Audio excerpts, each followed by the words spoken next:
اور آپ علیہ السلام نے فرمایا کہ اللہ کے اسم اعظم قرآن پاک کی اس 2 آیتوں کے اندر ہے، جو اس کو پڑھ کر جو مانگتا ہے اللہ اس کو ضرور نصیب فرماتا ہے۔ اور جب سرکار دو عالم صلی اللہ علیہ وسلم کی بات آ جائے تو وہ پتھر کے اوپر لگی ہوتی ہے، دنیا کائنات کی سے ادھر ہل سکتی ہے، لیکن میرے نبی کی کہی ہوئی ایک بات بھی اپنی جگہ سے ذرا برابر نہیں ہو سکتی۔ دنیا یا آسمان تباہ ہو سکتے ہیں، لیکن جس نام، جس چیز، جس کام کے اوپر میرے نبی کی مہر لگ جائے وہ چیز پھر اپنی جگہ سے نہیں مل سکتی ہے۔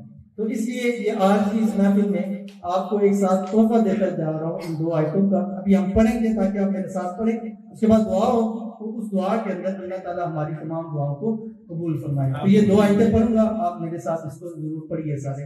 بسم اللہ الرحمن الرحیم۔ بسم اللہ الرحمن الرحیم۔ وَإِلَٰهُكُمْ إِلَٰهُكُمْ إِلَٰهٌ وَاحِدٌ إِلَٰهٌ وَاحِدٌ لا إله لا إله إلا هو الرحمن الرحيم هو الرحمن الرحيم ألف لام ميم ألف لام ميم الله لا إله الله لا إله إلا هو الحي القيوم۔ هو الحي القيوم۔ یہ جو اللہ کے 2-4 نام ہیں، رحمان، رحیم، حی اور قیوم، اکثر آپ صلی اللہ علیہ وسلم کی حدیث مبارکہ ہے کہ یہ اسم اعظم ہے، اور یہ دونوں اس آیت کے اندر آگے وَإِلَٰهُكُمْ إِلَٰهٌ وَاحِدٌ لَا إِلَٰهَ إِلَّا هُوَ الرَّحْمَٰنُ الرَّحِيمُ۔